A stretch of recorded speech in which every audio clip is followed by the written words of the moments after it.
how to shoot 1 month's content in 1 day. Yo, what's going on, guys? So today we are back with another behind the scenes. As you can see, we are on the prairies here in Saskatchewan. Today we are going to show you how to film 1 month's worth of content in a single day.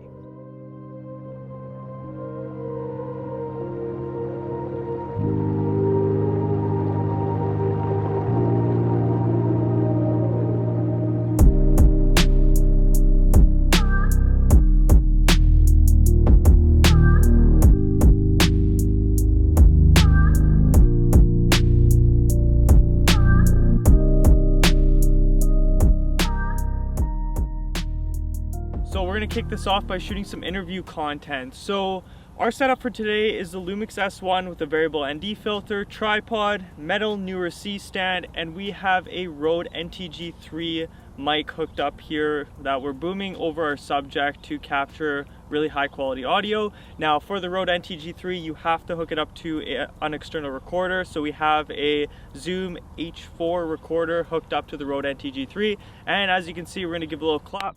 And now I'm using the Rode NTG3 audio, which sounds amazing, even outdoors. We're kind of blessed today because there is literally zero wind, so our audio is gonna be super crisp outdoors. So today we are out filming farming content for one of our retainer clients, Kambeitz Farms.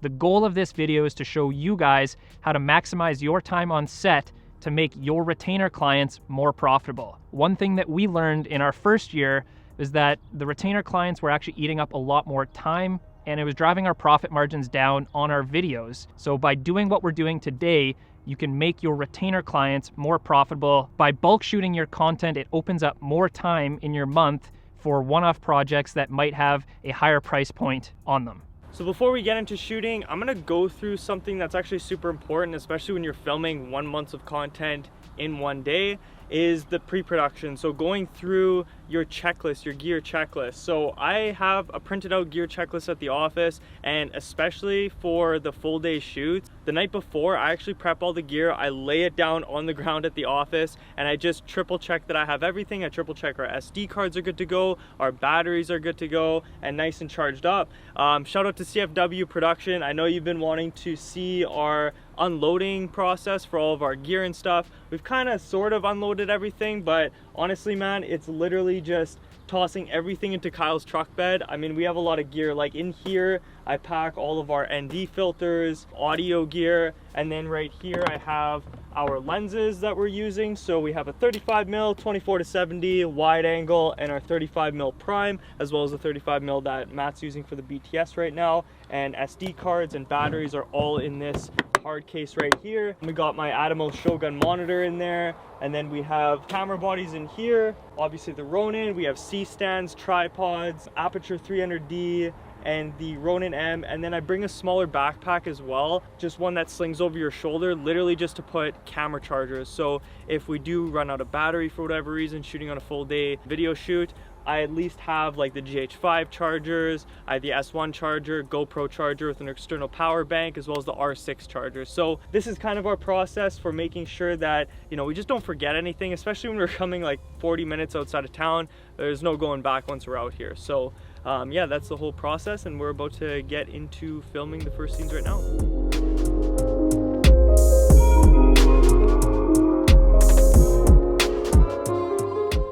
So to break this interview down further, I'm gonna go over the camera settings. So we have the Lumix S1. I'm gonna be shooting at f2.8 at 1/50 shutter in 4K 24 FPS with the 35mm f1.4, the variable ND filter. So I'm gonna overexpose by 1 full stop because we are shooting in vlog. As for the audio over here, with the Rode NTG3 that's boomed over top of our subject, I'm gonna make sure that the boom is about a foot away from the subject's face, and I'm gonna slightly angle it in. So basically you want to think of it as like a 1 foot like heart shape. So it's like this is what the boom is going to, or the mic is going to capture. So if you're like here about a foot away, and you go like this, that's exactly you want it. You want your subject to be somewhere within that heart shape right here. Yeah, that's the interview setup that we're rocking with. It's super simple. I mean, we just have the mic boomed with an external recorder and then one camera angle, because all of these videos are going to be chopped into 30-second snippet videos for the client. All right, guys, so the most important step when trying to maximize your time while on set is your pre-production. So what we have done ahead of time is I've put together a list of about 15 different questions. So we have 3 different subjects answering about 5 questions each. That way when Kambeitz Farms goes to post this, there's a bit of variance between who's on camera. It's not the same person on camera for 15 videos straight in the 1 month's worth of content. One quick note about the style of content that you see us creating today is we have 15 questions and we have multiple subjects coming through our setup answering those questions. We get multiple subjects answering the same question to give us the option to pick and choose which video clip we want to use in post-production. It gives us options as the creators, and then we pick and choose the best quality and use that for our finished product. After we're done capturing the dialogue and talking parts, we are then going to capture a variety of different B-roll shots from the entire Kambeitz Farms team, every step of the way from the seeding process from start to finish. We will then use that footage to overlay in our 15 social videos. What's up, guys? If you guys are finding value from this video, make sure to like, comment, and subscribe. We post videos like this on the regular. If you got any questions, leave them down below and we'll get back to you as soon as we can. Peace.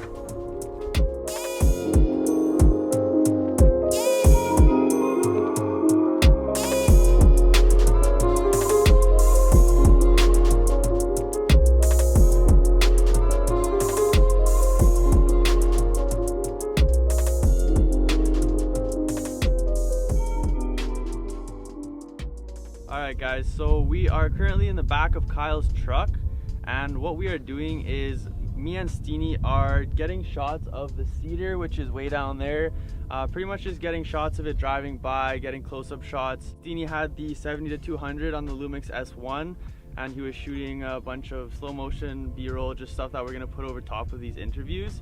And now I got the R6 with the 70-200, and we are gonna rock some photos. So we're gonna drive up there, get beside the cedar, and get a couple more shots here.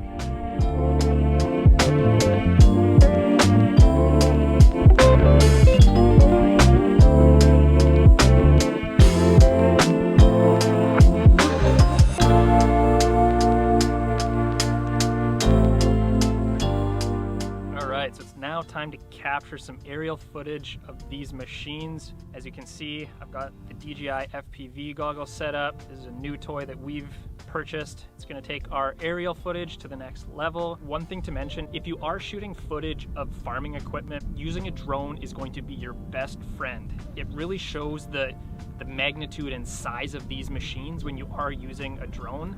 It doesn't have to be the FPV drone. We also have the Mavic Air 2. We're gonna get a little bit of footage from both of those, but yeah, it's time to enter the matrix.